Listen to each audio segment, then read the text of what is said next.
think people have started to enter, so I'm just going to explain to everyone that's here. This session is a little bit different than a normal webinar, and that's mainly my fault because I'm not a big fan of just sitting and listening. So everyone that's paying attention and participating in this session is considered a panelist, and they can speak whenever they want to if they have a question. So please interrupt me when I speak to ask questions as well. If you have any questions for Bob, he's going to explain a little bit more about himself at the end of the presentation. So I just want to thank everyone for joining us. And I'm going to about so you understand what we're doing to create work and housing for and with homeless entrepreneurs in Barcelona. So I'm going to step out 1 second. I'm going to share my screen and go to the presentation. Broadcast. Okay, so I'm going to go out and 1 second. Maite, presentation. Doc. Okay, can someone from the audience please say something, unmute, and just say something so I can confirm you can see the screen? Hi, you can see the screen. Yes. And I'm on my phone. Okay, perfect. Well, in the street. What's your name? What's your name? My name's Cinzia.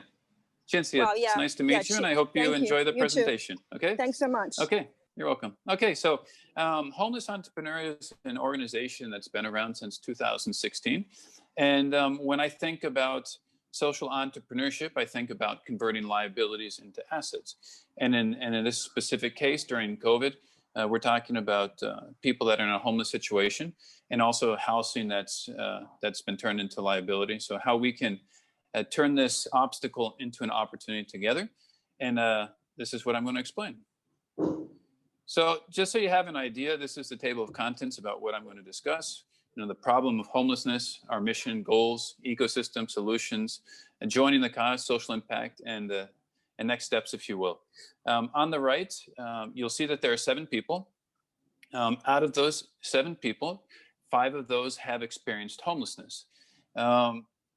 It might be difficult, or I suppose it'd be challenging to know who has experienced homelessness in that photo, but there are 2 that haven't. And I want you just to reflect for a second on the fact that homeless people, first and foremost, are people. And this is an important aspect of what we do. We're working on changing the image so that way you don't think of just someone sleeping in the streets during midday or issues with drug and mental health issues when you think of homelessness. And this is part of the work that we do. Not all of it, but it is a part of what we do. So this is just a picture of us, an introduction, celebrating the first space that we had as a team. And it started in 2016 because I myself experienced homelessness.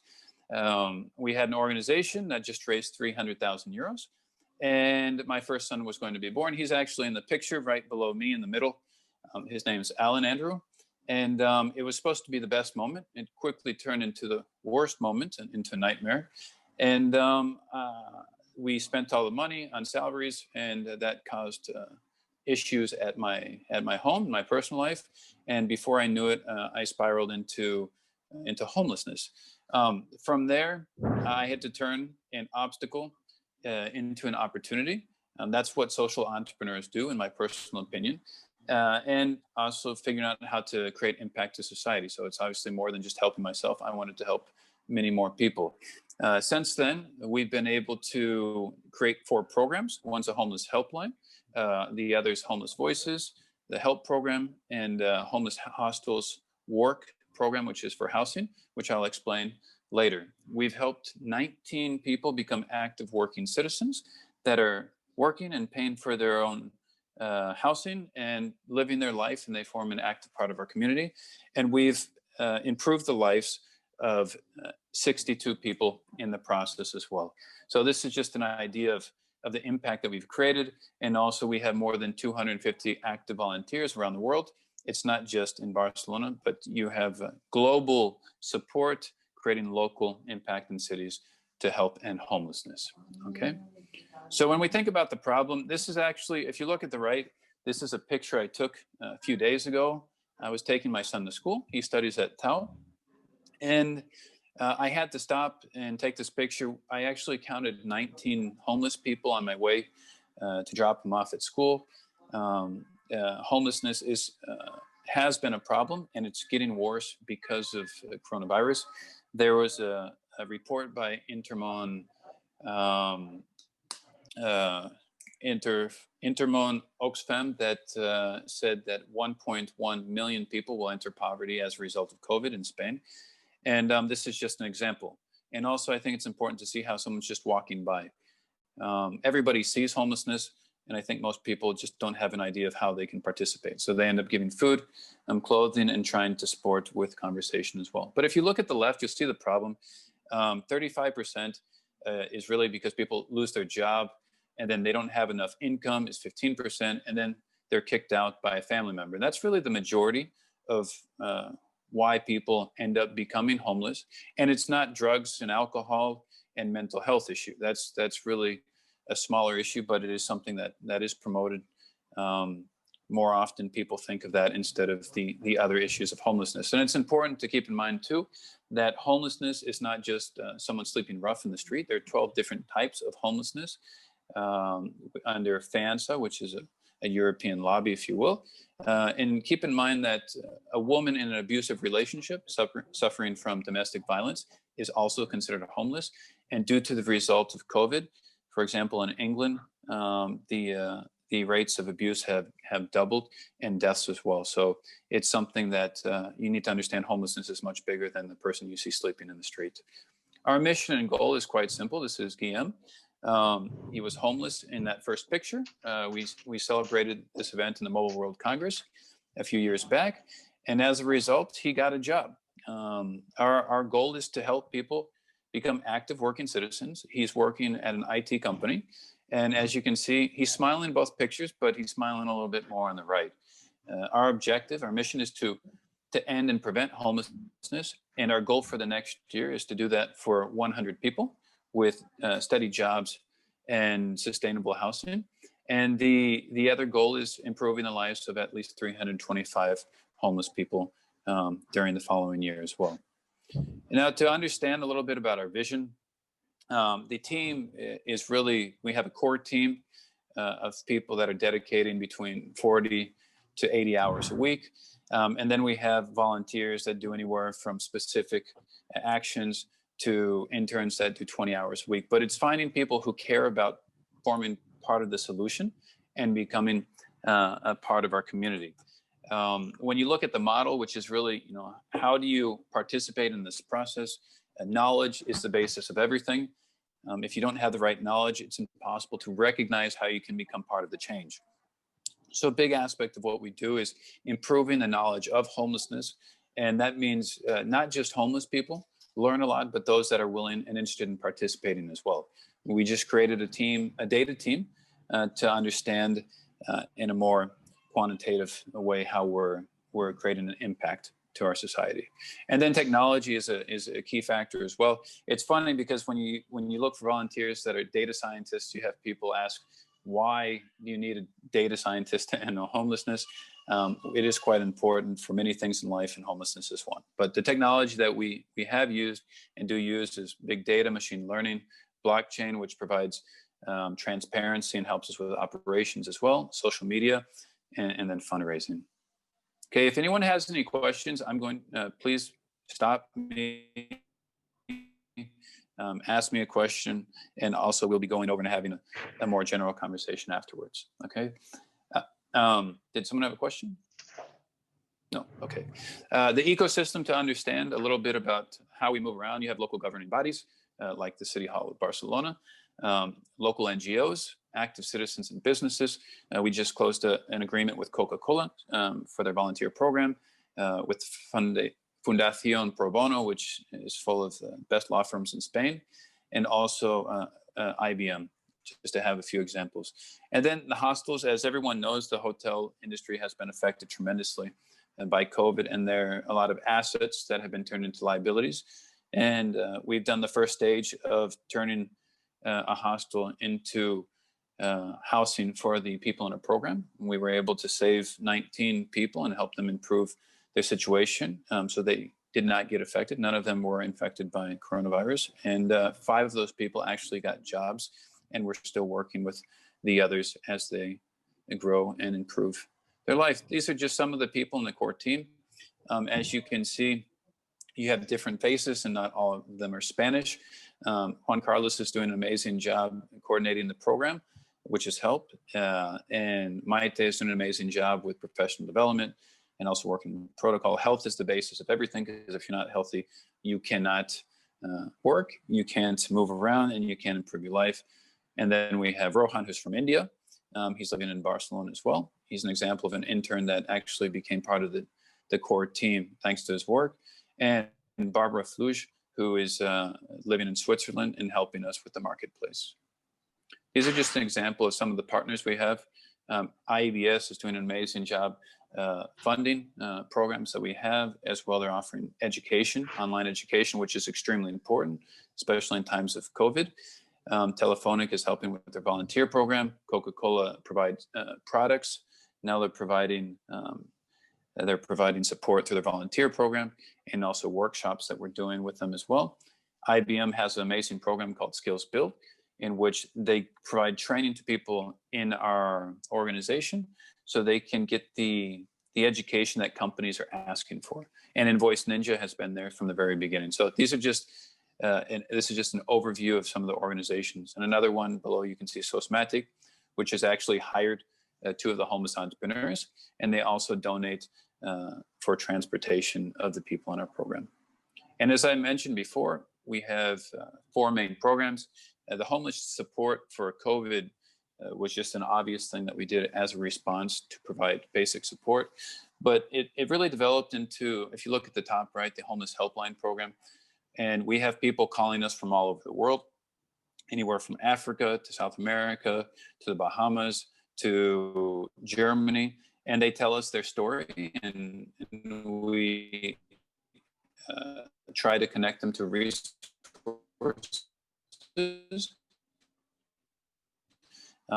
We have a program, and the people that want to tell their story to help others understand what they need and where they're going, we share their videos, 16 during a year, and there's a structure behind it. And 50% of the people who participate connect with resources they need to grow their income and build their assets as well. And if you look on the left, the help program has really been the basis of Homeless Entrepreneur from the very beginning, which is really focused on helping people become independent so they can focus on employment. And also there are many entrepreneurial activities they do. Not every homeless entrepreneur isn't an entrepreneur, but they all have an entrepreneurial mindset because they have to change their situation and improve it. And then at the bottom left, you'll see the Homeless Hostels Work housing program, which is something that we developed as a result of the COVID situation. And we're in the second stage now, looking for other hostels that we can continue doing the same thing with. Okay. The help program, just so you guys have an idea, there are 7 stages: preparation, communication, integration, education, commitment, vital advice, and loyalty. These are the main pillars, if you will, of helping people with a holistic solution, so that way people can become active working citizens. The first part is really getting people prepared to enter the workforce again. And then getting a job is challenging, but it takes 3 interviews maybe to get the job, but then you have 365 days to lose it. So it's about getting people in the workplace, making them feel comfortable, and also getting people to be active, to have an active role in the community of that organization. When you can't speak about homeless entrepreneur without understanding how corporates, how large organizations as well are converting liabilities into assets. And these are just 4 examples. Funding is basic. It takes approximately 3,080 euros to help one person's program. So they have 9 managers and approximately 30 volunteers behind them, so they can become successful in the 1-year program and then help other people in the 2nd year. A volunteer program is something that's really great. Today I had a conversation with Hotel Beds, and they wanted to know how their volunteer was doing, and they wanted to invite new volunteers as well. So it's really entering the ecosystem of corporations and inspiring and motivating the people in their community. The CSR program basically creates projects with them. We have one called Sonrisas que Trabajan, Smiles that Work, in which we received 35,000 euros worth of toothpaste and toothbrushes.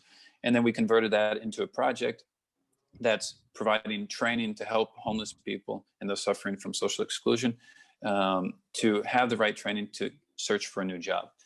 And so they also get the toothpaste and toothbrush at the end. But that's an example of a CSR program. And we've built that, for example, with a dental clinic called AWA that's participating as well with market access. And then you have the fourth, which is mentorship program. Just one example is the vice president of IBM Spain, Portugal, Greece, and Israel is a mentor of mine. And he's helping us grow the business. And it's really a great way for top management to support our organization. But you also have mentorships on other levels as well of homeless entrepreneurs that need people that are doing what they want to do that can mentor them in that process. Like I said previously, the social impact, we have more than 1 million monthly views online and more than 100,000 fans, if you will, or contacts in social media. We've improved the lives of 62 people and 90 stories. Number 300 interviews might seem strange, but interview opportunities. And in all of those interviews, the most important thing is all of the homeless entrepreneurs play an active role and are protagonists in that aspect, which really gives them the opportunity to shine and build their network as well. And then the helpline that we have has reached more than 200 people in that process. During COVID, these are just, you have 12 faces of the many people we've supported. If you're on the chat right now, can you mute, please? Because there's one person in the background. So if someone could turn that off, that would be amazing. If not, I guess it's part of. It's Bob. It's Bob. Okay, it's really hard. Okay, don't worry. Don't worry. Don't worry. It's let's just call it social innovative disruption. Okay, so these are just 12 people that we've helped. Bob is one of them. You can't see him in this picture because you will be seeing him at the very end of this presentation. But all of these people were on the street when COVID hit, and all of them had the opportunity to have housing and receive network support so they could become active working citizens again. Now I'm going to let Bob speak. If you can read the slide, it should be an indicator of what he does. He's an artist. And my challenge for everyone that's here, I don't know how many people are listening right now, but my challenge is to help him find studio space so that way he can concentrate and focus on his artwork so he can sell it and be an active working citizen. So I think that's it. This is the final picture. This is my first experience of homelessness. It was when I was in the spiral of entering homelessness, and I spent one day in the streets to kind of prepare myself mentally for what was going on. It was an experience I won't ever forget, but just that was the beginning, and luckily I was able to change my situation. So I'm going to get out of here. 1 second, so we can go back to the presentation here. Stop broadcast, enter here. Let's see, can everyone see me now? Can someone say yes? Anyone? Yes. Yes. Yes, we can see you.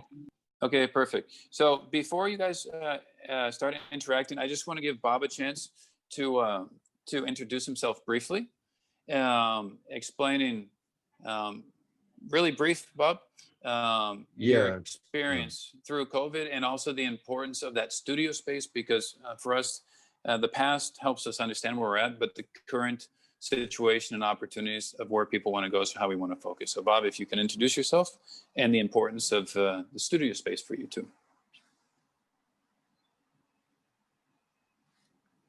Yeah, hi, I'm Bob. Got involved with the homeless entrepreneur the night of the quarantine started. I had been without a home and very little money for an extended period of time due to some family stuff that was going on. I was fortunate that I didn't have to, I got some breaks because I have a community here and people helped me out enough where it wasn't unbearable. But it's a terrible situation to be living on the streets, and I'm sure it's much worse right now.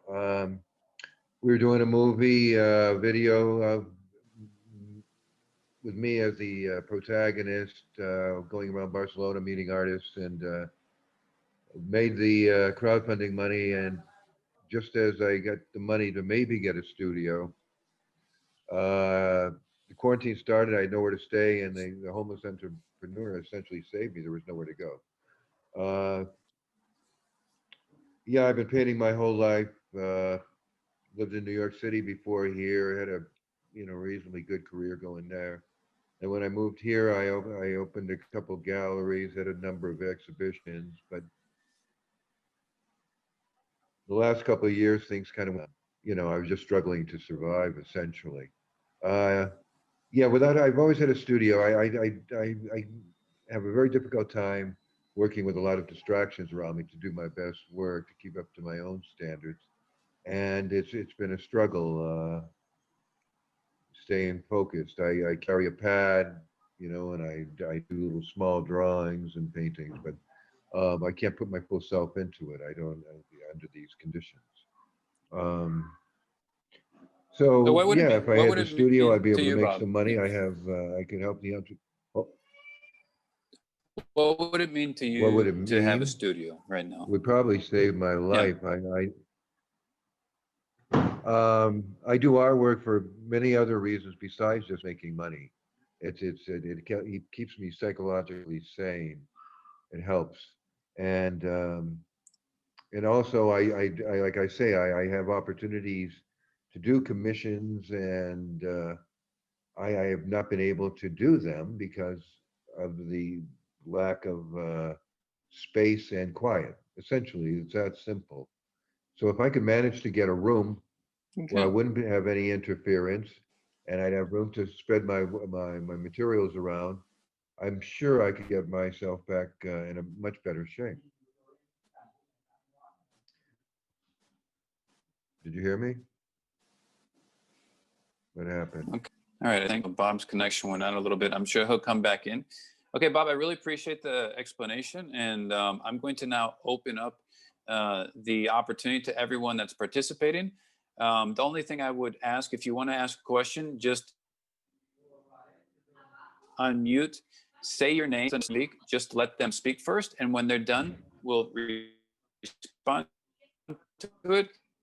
And then you can say your name and try to make it as easy as possible. Bob, a question?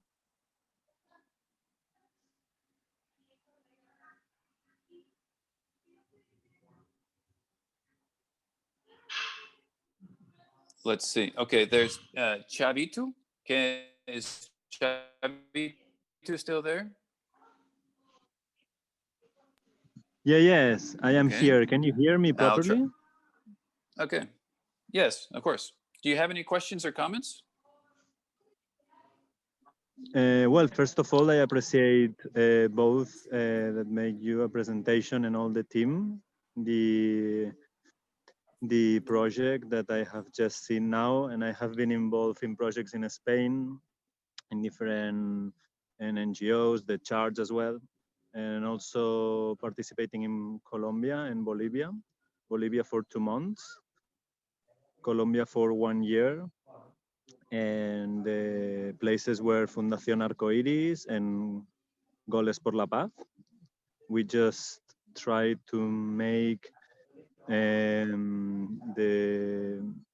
most affected part of the society, especially children, to play football and start being responsible and studying things, having like a meal. But yeah, questions I have not, because I just know you from this seminar. And sorry? Okay. No, okay. Sorry. There was a bad connection. I can hear you now.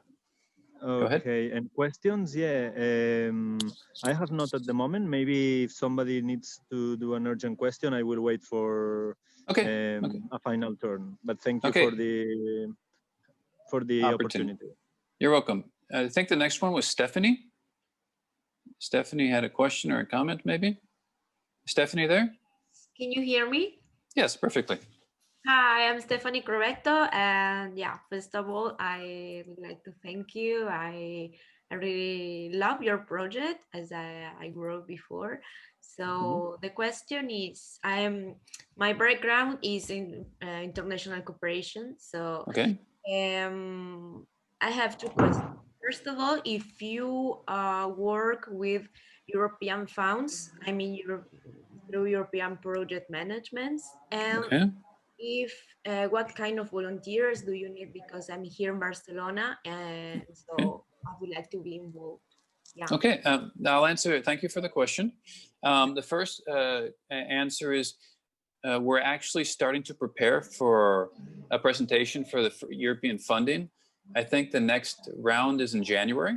So we have someone that's managing that. We're working on that. So if anyone is interested in participating in that specific project, please reach out to us.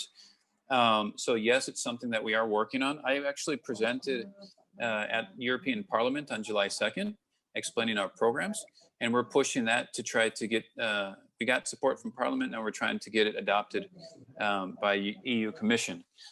So that's one aspect. Regarding volunteering, we always tell the people the same thing, which is, what do you do the best? What do you enjoy doing? And then decide how you can create impact, either focusing on the organization or focusing on a specific individual in the program. So I would just tell you to contact me.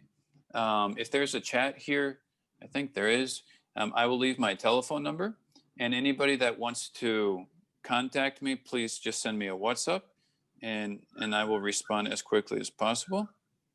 Perfect. Okay. I will do it. Thank you. You're welcome. So just let me know. We can have a conversation to discuss it. But anyone that does want to volunteer, we always ask them, what do you love doing?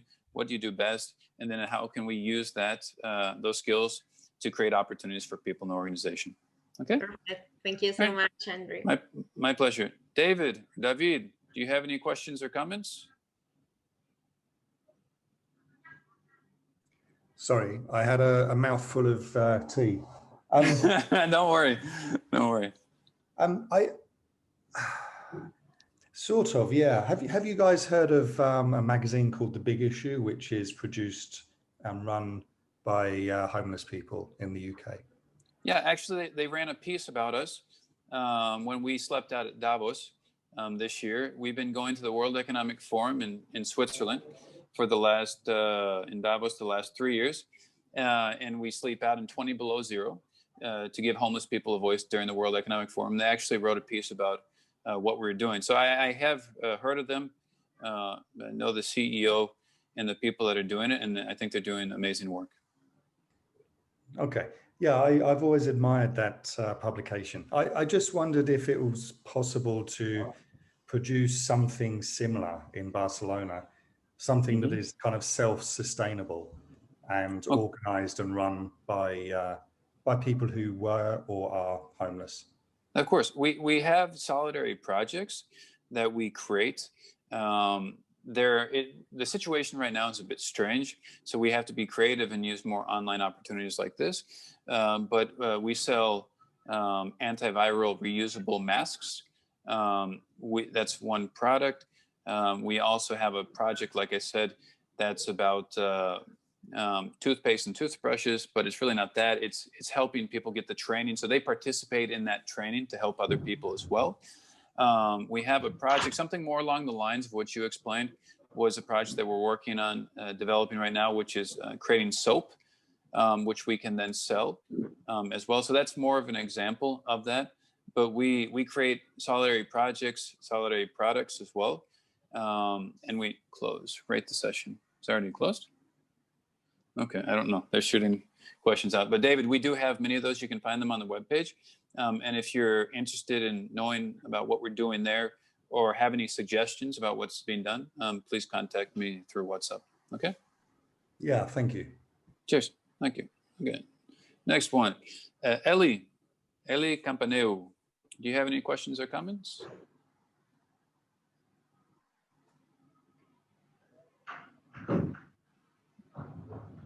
Okay, so if there's no response. I think Xavi raised his hand again. Okay, sorry. Who, if you have a question, please mention. You said Charlie? Xavi. Xavi. Okay, Xavi, can you wait 1 second? I think Greta just asked a question. Greta, Of course, and then we'll go back to Xavi. No problem. Okay, Greta? Yeah. I just have a question about what you were just talking about, I'm sorry, I'm forgetting the word, like the special projects or like the soap making and those types of things. Is that something that you're doing with the participants? So you're encouraging them to learn the soap making skill and then selling it, and then that's supporting the project, or like how does that work? Well, it's just that like any other entrepreneurial project. Okay. We think people need soap now. We have sales points, and it's something that's easy to do. Yeah. So the idea is finding products and services that they can offer. So if someone speaks Arabic, then they can teach Arabic classes if there's a product or market for that. So it's finding out which products and services add value to people that actually use it beyond the fact that they want to help homelessness, right? So the idea is creating a product like soap that people need now. And that's why we're selling masks. Mm-hmm. And we actually had a sale that was going to be for 137,000 euros of masks for one of the ministries in Spain. Wow. But at the end, they found out, well, it fell through because they found out that we were competing with the manufacturer. Right? So the thing is, we try to add value to citizens.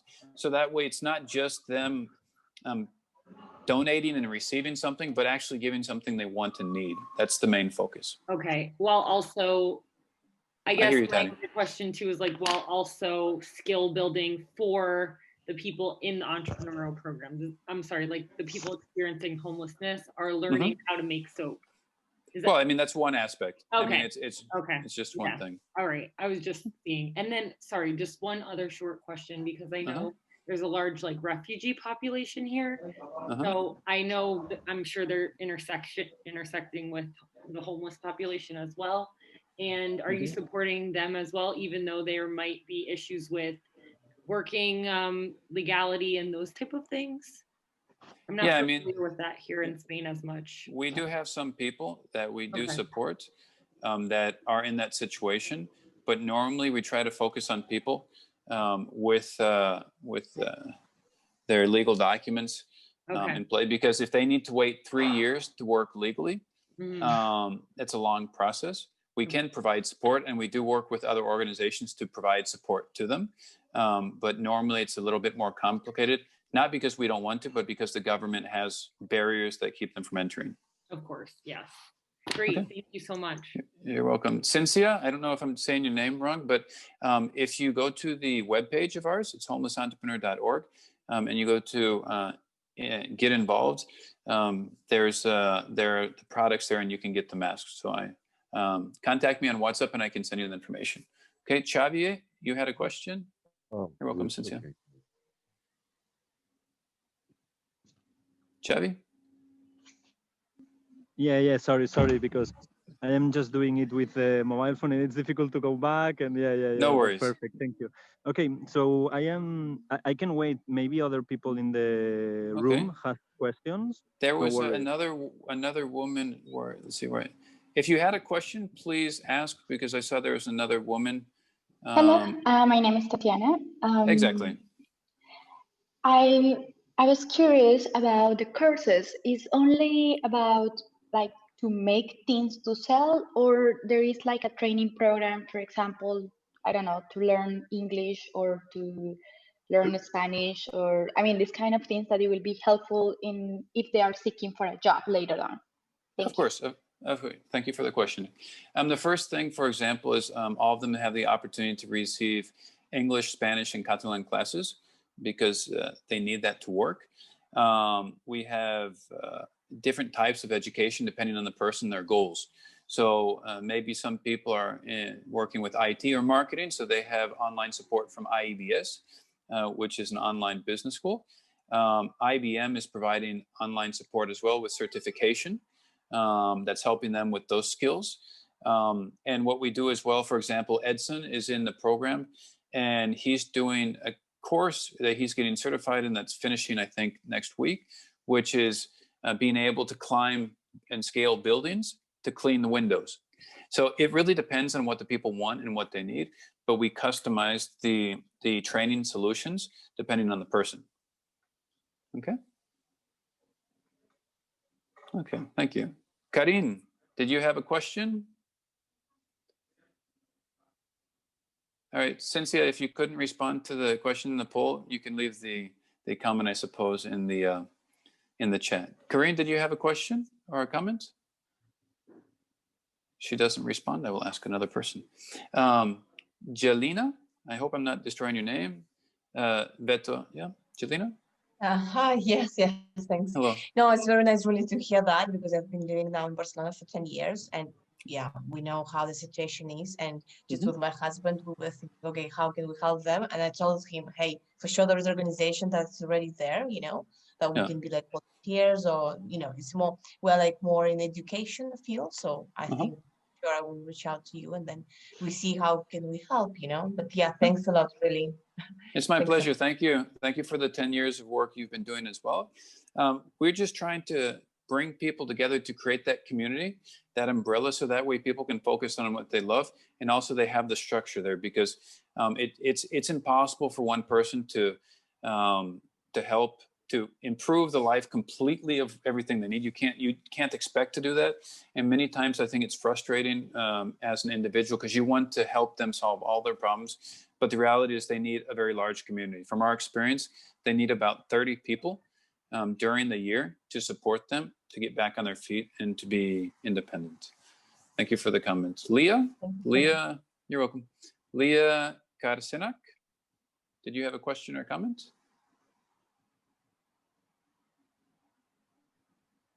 Leah? Okay, if she doesn't respond, okay, there you go, Leah. Hey, no, everything is clear for me. Thank you. Okay, merci beaucoup. Fer? Suppose Fer is Ferran. See if there's a comment there. Okay. If you don't ask a question, I will ask you. So, Itzel, do you have a question or a comment? No, thank you. No questions, just congratulations for all the good work you are doing. Thank you. It's very impressive. Really appreciate it. Thank you. Olga D. No, thank you. I don't have any question. Just I'm fascinated about this project, actually. Okay, if you have any more comments, please contact me on the number that I spent. Okay, thank you. Okay, you're welcome. Alex?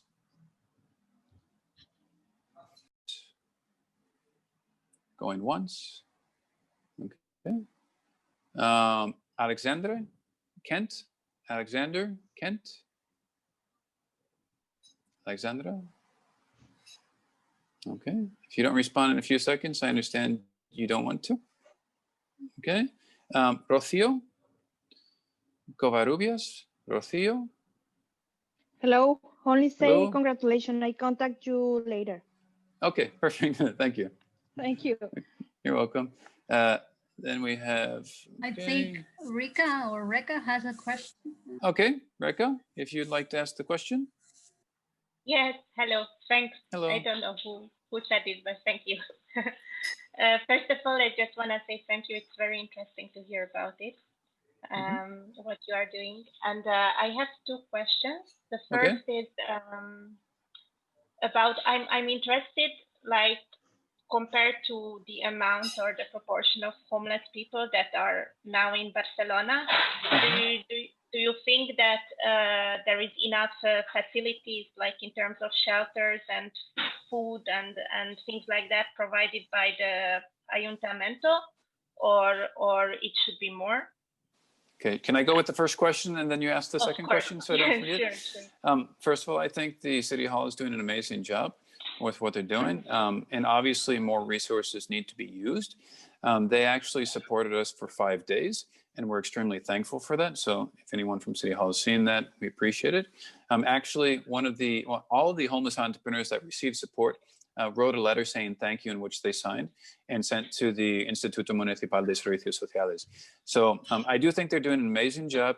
You have to keep in mind too that in Europe, you have 11 million empty homes and 4.1 million homeless people. So it's not a matter of property being available. It's more of a contractual issue.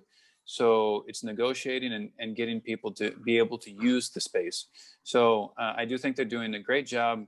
I do think that there are still people in the street, and they need to come up with other facilities as well and resources, depending on obviously what they can do. But you have public that does a great job, and then private has to support where they're not doing it, because the NGOs are technically like the volunteers of the public sector. And the second question?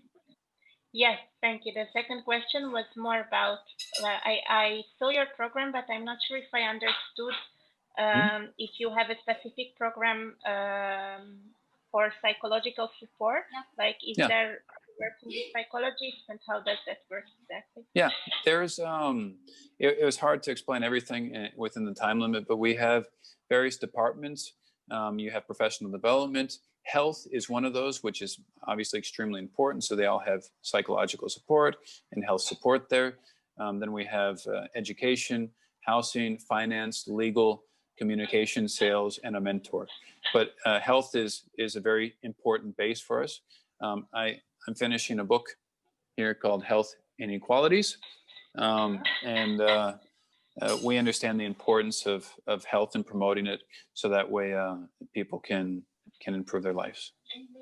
Great, thank you very much. You're welcome. Sabine? Sabine? Yes, I will lower the hand. Yeah, now. Okay. So, yeah, I would like to raise up a very important point. I am now in Malta. Okay. I will just would like to ask and propose to all people, also to your foundation, organization, what are maybe what is, more than many points, what is the most important point that has to be now solved? Because from my point of view, for homeless people, poor people, to work on the poverty in general, from my point of view, it's food. Could we just discuss in a minute, for example, in a pyramid, in a simple pyramid, what are the three main pillars that we should work? From my point of view, as I said, is food. And I would like to propose, now I am entrepreneurship, I have my own business on languages, but I want to change. I want to do a change after my experience in different NGOs and in the 5 continents. I would like to start working really, really hard on food. So apart from food, I think the second pillar is home. And I don't know if there is a third pillar, maybe job, or what do you suggest? Well, I mean, I can explain the three. Yeah, it would be really open. Sorry to interrupt. I will be really open to collaborate with you on that. Okay. There are a few things. Bob, are you there? Yeah, I can't see anything, but. Don't worry. You're looking good. What do you think about the issue of food when you were in the street? Was it a problem for you? Yeah, like I say, I knew a lot of people before this happened, and they were willing to help me out here and there. So I was able to get the food. If I didn't have the help of my friends, it's a pretty sad state. And like I've said before, you know, once you're in that situation, I don't know, you get progressively tired. You're hungry all the time. And all your energy is taken up into basic survival. It's really difficult to get much else done. But regarding food, I mean, first, from my experience, Bob, you can tell me what you think too. And Xavi, I think the issue with food, nobody's starving to death in the street in Barcelona, which is a very good sign. But let's just say the quality of the food and how healthy it is, so people can not just have some bread to put in their mouth, because I remember once I was sleeping out in Plaza Universitat, and I woke up and there was literally a trash bag full of bread. You get a lot of junk. You get a lot of junk food. So I think. Yeah, well, but that was my experience. What was offered was generally that to the average person without a home. But I would talk to people who didn't have a home, and they were really hungry. I mean, people, if you go, I didn't have to resort to it, but the dumpsters, the garbage places are now, you know, you got to stand in line. It's pretty desperate. Okay. So I responding to your question, Xavi, if you don't mind. Yeah. For us, the three main social policy recommendations that we were proposing in European Parliament and EU Commission. And the first one is networking homeless people to resources. Okay, so that means making sure they're connecting to the resources they need. And amongst those, obviously, is work. Another thing, the second point is supplementing the housing-led initiatives by employment programs, like what we're doing with the help program. Because what happened in Barcelona with the FIRA, for example, I spoke with a friend of mine in Red Cross, and they were only able to provide assistance. And I think the majority of the funds go to assistance in Spain instead of empowerment. And I think obviously you need to have the basics, but you also need to provide tools that help people become empowered and take part of their life. Because there is a friend of mine he works for the city in Tarragona, not necessary to name names, but he said, what would we do without homeless people? What would we do without poor people? Because he wouldn't have a job. So there is a part that, you know, there's a sector that feeds off of it. And the question is, how do you end homelessness and poverty instead of just maintain it? And I think that's probably one of the biggest things, the political will, and also for people to vote to support that. Sorry, my daughter wants to say hi. Say hi. Hello. Okay. So that's social entrepreneurship with a child. Okay. So I think those are the main things. Yeah, if we have time, I don't know if I have maybe 1 or 2 minutes time. Okay. Go ahead. So yeah, I would like to propose, as you said, not to maintain this situation, but to change it. Yeah. And from my point of view, would be very, very important that we cope with all the people to create like I would call it mundial kitchen, you know, mundial kitchen. And in this mundial kitchen, every city, every town, every state would be focused on empower the people in need, and just to give them, first of all, food. From my point of view, it's the first part of the pyramid. You call it, if I am not wrong, as you told me about the European first point, it's resources for the poor people and the poverty. So I imagine resources mean food, health, and mental health as well.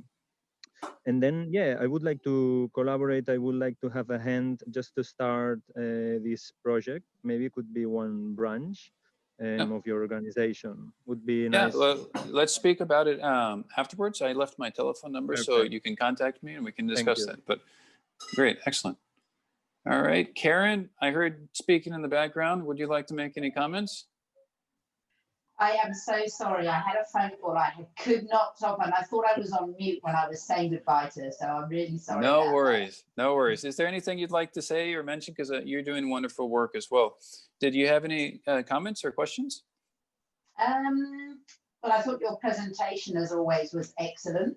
Thank you. I was really listening to, you know, the whole structure and so on it. I'm still working on a few projects at the moment that I can't talk too much about, but I'll let you know in due course. But we're still fundraising and still doing stuff, so but it's good to see you. Great to see you too. Hopefully in person sometime soon. Absolutely. Right. So keep up the good work as always.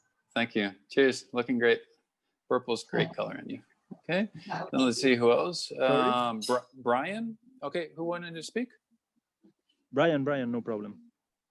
Okay. Brian, did you have a comment? I'm not sure if I'm the Brian you're talking about or not. Wait, yeah, sure. Brian, David, George. That's me. I actually didn't have a comment or question, but since you called on me, I'll say something. Okay. I find this really interesting because the reason I wanted to come to this was to see how we can turn maybe social projects or justice projects into something that's more widespread and to get more people involved.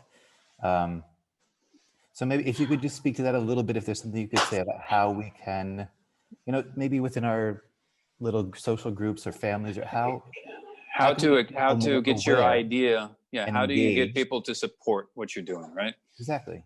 First of all, you need to be crazy enough to believe that what you're doing makes sense. Okay. The second thing is you really have to understand the structure to make it happen.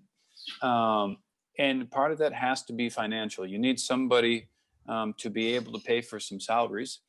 So that way people can dedicate, full time to what you're doing. It could be a small team. It could be one person. It could be 5, 3, but creating some kind of economic stability, right? Because you don't want to become poor as you help people try to get out of poverty, because then you just generate greater poverty. What we've done specifically, it really depends on how ambitious you are and what you want to do. We're trying to tackle a global problem, understanding that we are where we are. Intellectually, I think we're quite advanced. Economically, with the resources we have, we're in the process of maturing, obviously, but we've tackled that problem by getting larger organizations like Coca-Cola on board, IBM, Telefonica. We're speaking with KPMG as well, right? So it's getting large organizations that can scale for you without a high cost, right? So you have to know, really, you have to define where you want to help people. And then if it's just Barcelona or just one community like Champla, or if it's Catalonia, whatever it is, you have to understand who the stakeholders are and clearly define who the stakeholders are, and then give them a reason to support you. But I think one of the hardest things is, how do you manage so many volunteers? Like, how do you do it, keep people interested and participate? So I think an important role is having a volunteer manager, if you will, someone that's just really trying to figure out how to create greater impact with the people that are supporting it. But you just have to know where you'd like to make the impact, and then study who the stakeholders are, and then give them a reason to participate. But it's taken us 4 years. We still have a long way to go. I think we've done a lot, but I'm always trying to figure out how to improve. So my only suggestion is create a small group of people that truly believe in what you want to do, and then just find a way to inspire other people by being sincere and communicating with people, and then show them what they gain from it. And it doesn't have to be economic, but when they participate, are they a better person? Do they have a better life? Do they have a better understanding of that specific situation? And if you've improved their life, then it's easier for them to improve the lives of the people you want to help. So that would be my have a healthy community and make sure they're healthy and they're contributing. It's a lot, but you just have to understand like how many people you want to impact, and really what's the structure to make it happen. Karen made a comment about structure, and she also made a comment that she had to focus on fundraising. So you see that structure and money is an important aspect. Social doesn't mean that money isn't moved. It just means that it's has a very strong focus on helping society. I hope I answered your question. You actually did. So thank you very much. Okay. And also, I just want to kind of commend you guys on what you're doing. I think it's really humane and necessary. So thank you. I really appreciate it. Even though you didn't have a question, I'm glad you came in. Okay, Xavi, go ahead. I can see you now. You're on the beach, or where are you? Yeah. As you can see, I am in Malta. The weather is good. Yeah. Okay. But I just come to the beach to keep in mind what projects I can do. They make me connect with nature and Bye, Alexander. People, so Okay, perfect. Okay, but yeah, I know that it's just 4 minutes left. I would like to ask about the refugee camps. Do you have any contact with them in Spain or in other countries in the Mediterranean, in Europe? Do you have any news about it? I mean, it's okay. Then Liliana will speak with you regarding refugees. I mean, for me, it was really strange when it said welcome refugees in Barcelona, because I focus on homeless people and they're refugees in their own city, right? So obviously we have contact. I have friends that work to support refugees as well. For me, refugees are homeless people, but they have an additional issue, which is legally they're not allowed to work in the country they're in many times. So it really depends on what you'd like to do, what your calling is to do. If I was to do that, though, I'd be in Greece, I'd be in Turkey, I'd be in other places probably than Spain, and also probably go to the original, where the countries, like where people are coming from. Like, why are people willing to risk their life to go to another country where they know nothing? And even when you speak to some people that are refugees in Spain, off camera, many of them will probably tell you that it wasn't worth it. Like, they had this idea of what Spain would be or Barcelona before they came, and then the reality is different. I'm not saying everyone, but they also probably don't mention that much because they do appreciate the support they're receiving. So my comment would be, whatever your passion is, if you want to help people, be it a homeless person to your understanding or to greater understanding with the 12 different types, and refugees are part, just put it in the news, put refugees in Twitter and in LinkedIn, and then contact people that are working in it and ask them if you can learn more about their organization and what they're doing. But yeah, thank you very much. I appreciate it a lot. I just want to know your point of view, personal point of view. My point of view is that it's ridiculous to have all these barriers and boundaries and frontiers, and totally people. Agree. Oh yeah, that's another topic. That's a longer conversation. But when you come back to Barcelona, I'm more than happy to discuss that with you. Okay, you are based in Barcelona, yeah? Yeah, I move around, but I'm in Barcelona right now because of COVID. You are lucky. Good. Thank you. Enjoy the beach. Liliana? Yeah, thank you for everything. My pleasure. Liliana? Yes, hi. I have a question. How do you approach homeless people to join the program? I mean, they are tired, they are hungry. I always joke and say we have a stick and we go hunting homeless people in the street. No, actually, we have a homeless helpline. It's my telephone number, and basically they contact us. So either they see us because they look for information to receive support online and social media. Somebody contacts them through our organization. Alicia contacted me. She's a friend of mine through Facebook, and she said there's a guy named Pablo who's selling books and things like that. Basically, it's networking and by inbound, themselves, they call you. Technically, if you want to call it inbound marketing, you could use that term. The idea is that if anybody wants to work with us and receive support, they have to make the first effort, because if I have to be behind someone or we have to be behind someone to support them, it's let's just say the relationship didn't start off well. So when people are ready and willing and interested in participating in the process, they have our telephone number. We have many volunteers and a huge network of loving people that then invite them to participate. And when they're ready, we're more than happy to participate within our means. Okay. Second quick question. Once they join the program, do they have to follow any rules? I mean, of course. No, because I'm on a training program, learning by helping, and we're working on a project for homeless people right now. It's a creative. Which one? No, I mean, we're a team of 20 people, and the schools gave us this theme to solve. So we have to choose a problem to solve, and we have to think creative ideas to solve that problem, and making something like profitable. I mean, not just volunteers, and that's give empowerment to the people solving that problem. Two people to speak with. Homeless people Yes. And investors. And investors. Okay, great. Those are because the people with money or donors. When I say investor, anyone that's willing to contribute economically to what you're doing.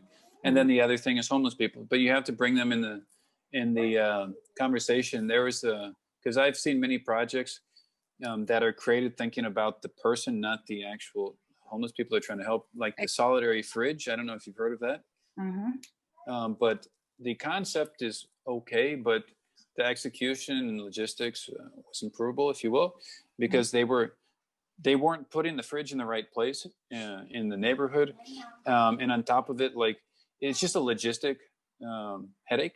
So the main thing is just asking yourself, who's willing to consume it and who's willing to invest in it? And how do you get the people that are consuming to add value as well?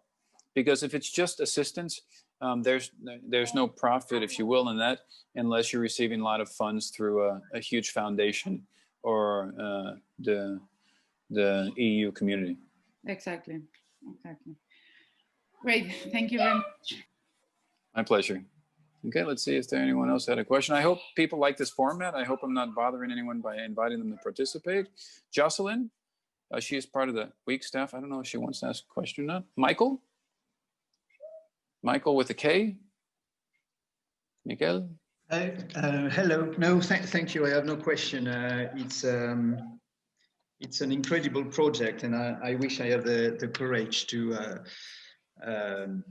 participate that much and to be so passionate about such an amazing project. But yeah, it's amazing. I wish you the best for the rest, really, because thank you. It's a great project. Really appreciate it. And I just want to remind people too, if anybody has any advice to help Bob find a studio space, please send me a message, because this is really important, and it's one of the things that I wanted to get across in the presentation.